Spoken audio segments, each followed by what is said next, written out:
도움이 되는 정보 트렌드 라디오입니다.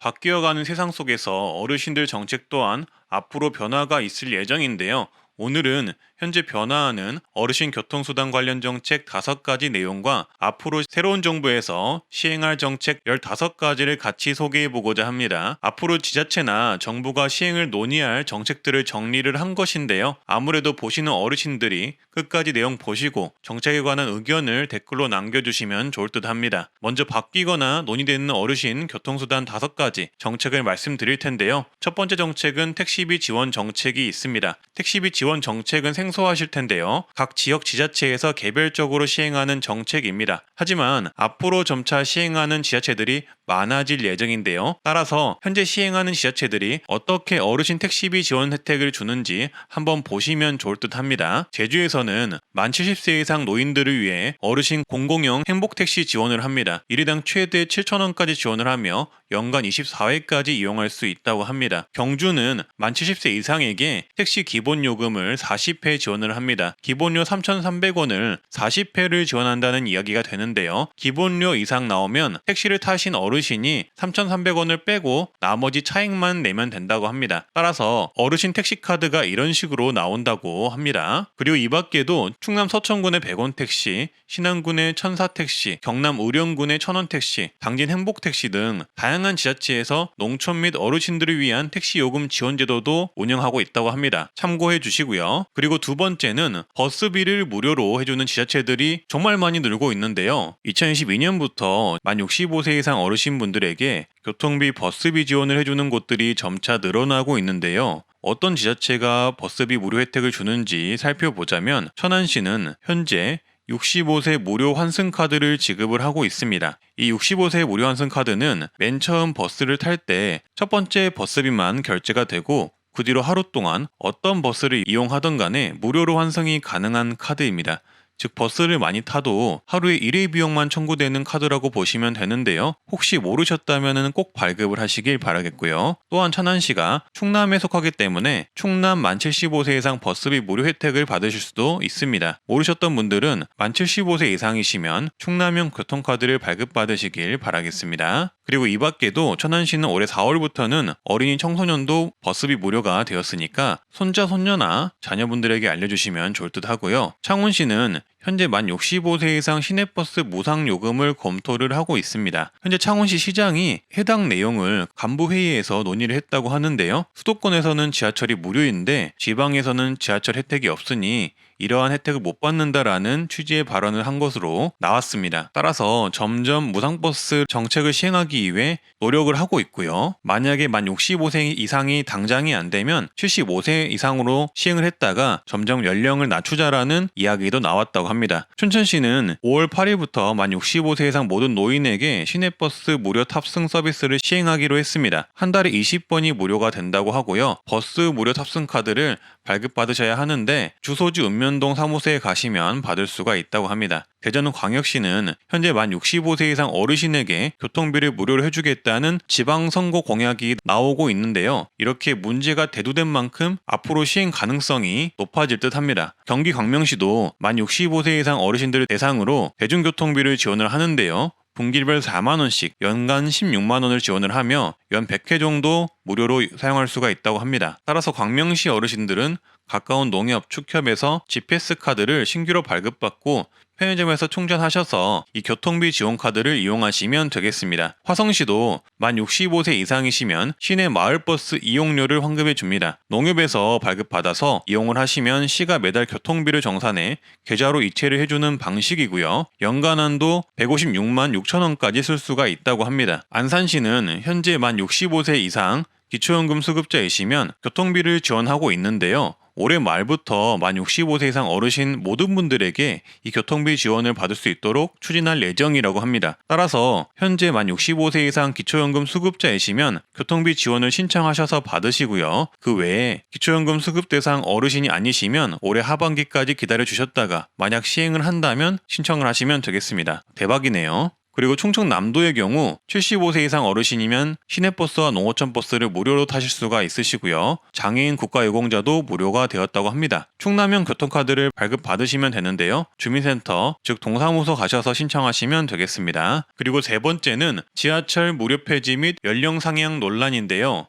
서울 지하철 파업 때 만 65세 이상 어르신들의 지하철 무료 정책에 대한 논란이 있었던 거 기억하시죠? 그와 관련된 논란이 현재 진행 중이라서 이 지하철 무료 연령 인상 등의 이야기가 앞으로 논의될 수가 있을 듯 합니다. 만약 노인 연령이 상향이 되면 기초연금 지급, 지하철 무료, 임플란트 지원을 포함해 국공립공원, 박물관, 미술관 무료 또는 할인, 기차, KTX, SRT 비행기 배표 할인 이런 혜택들을 이용할 수 있는 나이에 관해 논의가 될 수가 있는데요. 이러한 노인 연령 상향에 대한 논의가 불가피한 이유가 있습니다. 그 이유는 바로 우리가 살고 있는 이 대한민국이 초고령화 사회로 접어들기 때문인데요. 쉽게 얘기해 앞으로 전체 인구 중 노인 인구의 비율이 엄청나게 많아지는 시대가 온다는 얘기가 됩니다. 최근에 발표된 통계청 자료를 보면 현재 대한민국 내국인의 65세 이상 고령 인구가 2020년에 비해 2040년이 되면은 2배 이상으로 증가할 전망이라고 하고요. 노인 인구수는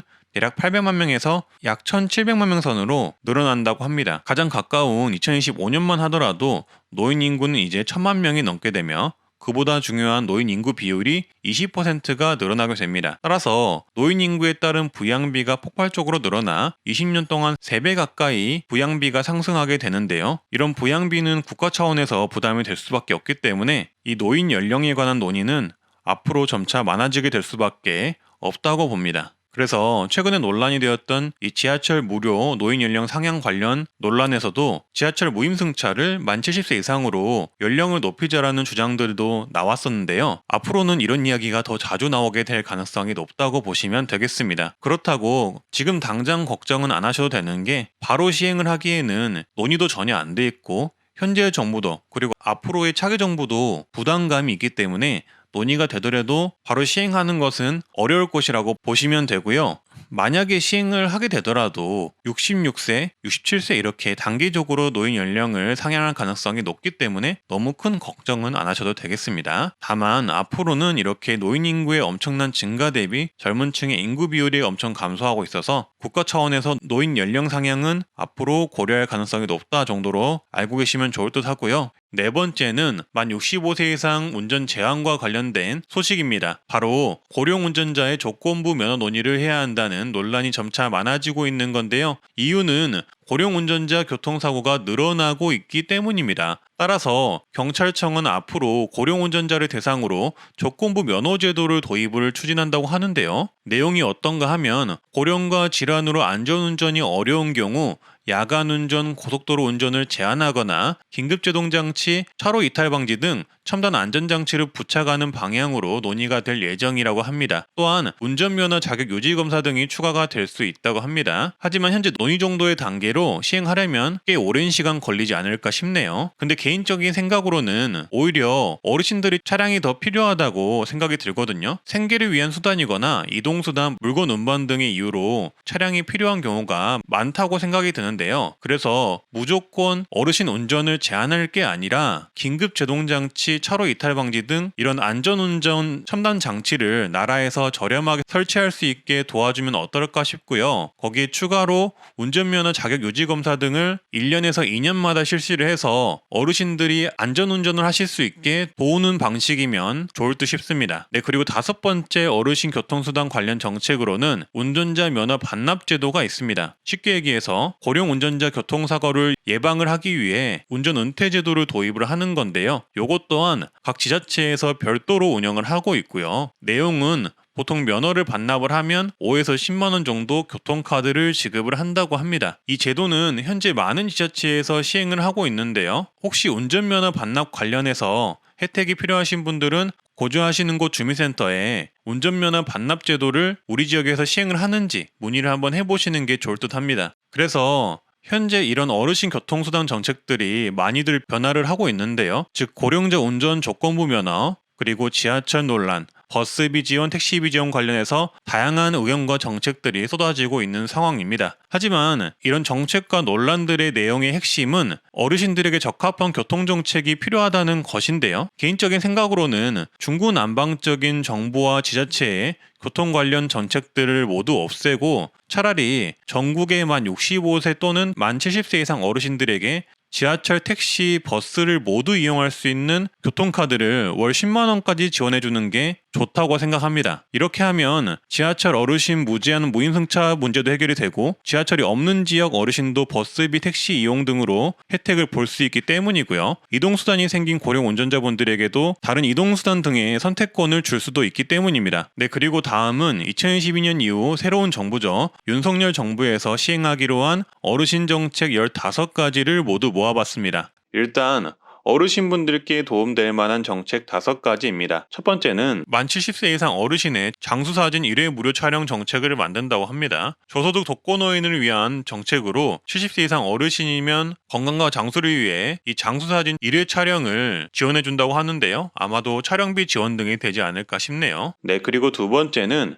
생계급여 대상자를 35%로 확대한다고 합니다. 안타깝게도 생계급여를 받는 분들 중 어르신들이 굉장히 많으신데요. 따라서 생계급여를 받는 어르신분들께 도움이 될 듯 하고요. 35%까지 올라가면 생계급여를 받는 대상자도 당연히 많이 늘겠지만 중요한 건 생계급여도 올라간다고 보시면 되겠습니다. 따라서 차기 정부는 단계적 상승을 공약을 했고요. 하반기 시행을 목표로 하겠다는 보도자료가 있긴 한데 이건 지켜봐야 알 수 있을 듯 합니다. 무튼 이렇게 생계급여를 올리게 되면 얼만큼 더 받을 수 있는지 알려드릴 텐데요. 현재 기준중위소득은 1인 가구 기준중위소득 약 194만원, 2인 가구 기준중위소득 약 326만원입니다.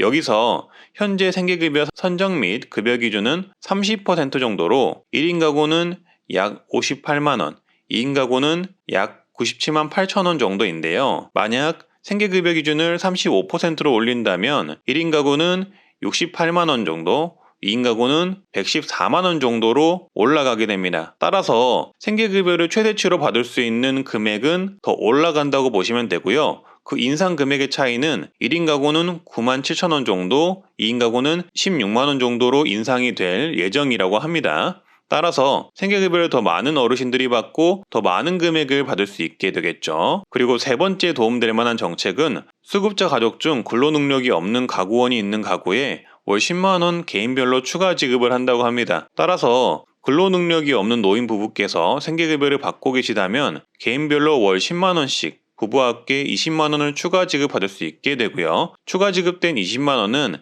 소득 인정액에서 제외하겠다는 게 앞으로 차기 정부의 정책이라고 합니다. 이렇게 되면 생계급여를 받는 어르신분들에게는 훨씬 더 많은 도움이 될 듯 합니다. 네 번째, 수급자의 근로사업 소득공제가 50%로 확대된다고 합니다.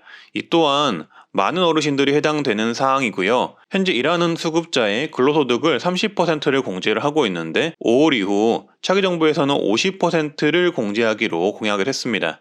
쉽게 말해 기초생활수급자가 100만 원을 벌면 현재는 30% 공제해서 70만 원을 소득으로 산정을 하지만 5월 이후 차기 정부는 50% 공제로 50만 원이 공제가 되고 50만 원만 소득으로 인정하겠다는 얘기가 됩니다. 이 또한 일하는 어르신들에게는 희소식일 듯 하고요. 따라서 수급자 어르신들이 일을 하시더라도 소득으로 인한 탈락이나 감액이 줄어드는 효과가 생길 거라고 봅니다. 그리고 일하는 어르신들이 늘어나지 않을까 전망을 합니다. 그리고 다섯 번째는 근로장려금을 늘리고 근로장려금 대상 또한 확대합니다. 근로장려금은 일하는 분들 중 소득이 적은 분들에게 일종의 지원금을 주는 제도이고요. 소득 활동을 하더라도 어르신들은 상대적으로 소득이 적기 때문에 많은 어르신들이 이 근로장려금을 받고 있는 상황입니다. 근데 차기 정부에서는 근로장려금을 더 많이 주면서 주는 대상도 더 확대한다고 하는데요. 어떻게 바뀌는지 표를 보면 쉽게 알 수가 있습니다. 일단 근로소득 기준금액이 상향이 됩니다. 단독가구 2,400만원,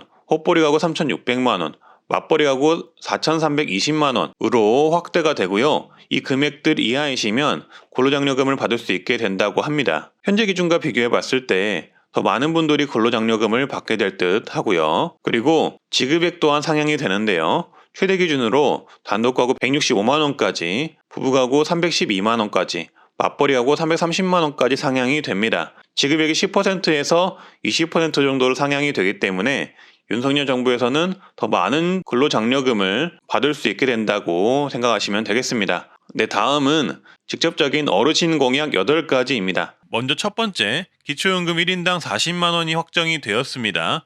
기초연금 공약은 누가 되던 40만 원 확정인 상황이었는데요.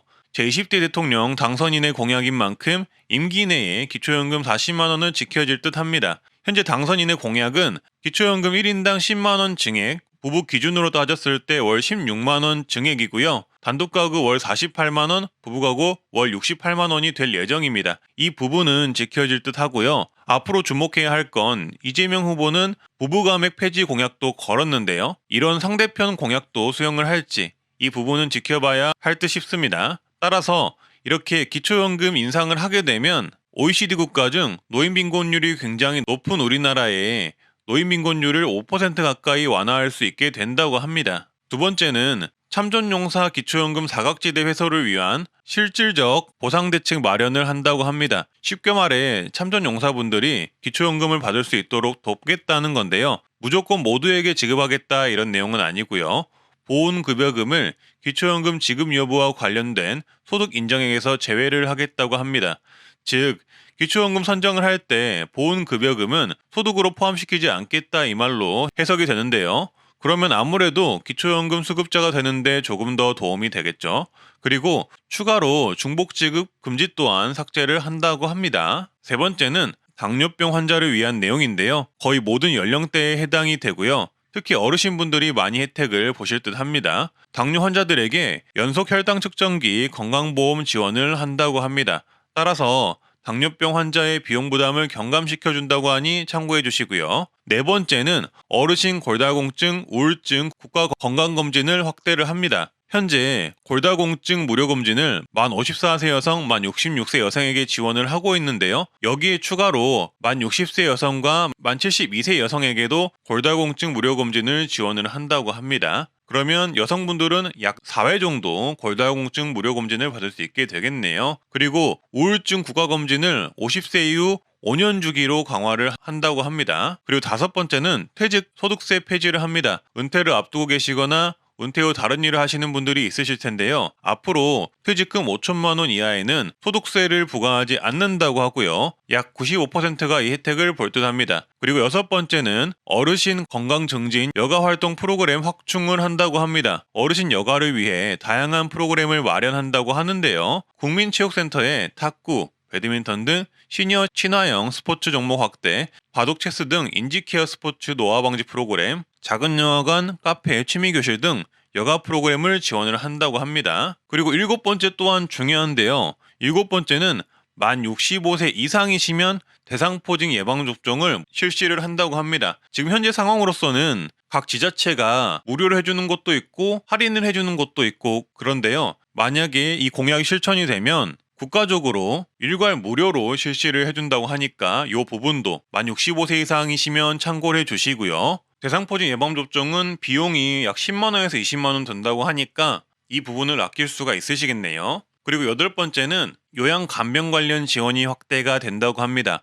환자 특성별 맞춤형 간병 지원을 통한 간병비 절반 감소, 가족 돌봄 휴가를 늘려 간병 때문에 간병 실직해야 하는 문제를 해소하고 요양 간병 관련 정보 부족을 해소하고 치매 사전 관리 프로그램 등 개발을 한다고 합니다. 그리고 다음은 바뀔 가능성 높은 정책들 두 가지인데요. 아홉 번째는 부양 의무자 전면 폐지가 논의가 될 수 있습니다. 현재 부양 의무자 기준이 많이 완화가 되었긴 하지만 전면 폐지는 아닌 상황인데요. 안철수 후보가 이번 대선 때 이 전면 폐지 공약을 내걸었습니다. 근데 안철수 후보가 이번 차기 정부에 참여가 예상이 되는 만큼 공약도 수용될 가능성이 있는데요. 만약 수용이 된다면 부양 의무자 기준은 점차 폐지 방향으로 가지 않을까 싶고요. 그리고 마지막으로는 손주 돌봄 수당이 있는데요. 요 내용 또한 안철수 후보의 공약이었고요. 어르신들이 손주를 돌보면은 돌보는 아이 한 명당 매달 20만 원을 지원을 하자 이 내용입니다. 만약 이런 공약 차기 정부에 수용이 된다면 시행 가능성이 있을 듯 합니다. 네, 오늘은 이렇게 바뀌는 어르신 교통수단 관련 정책 5가지와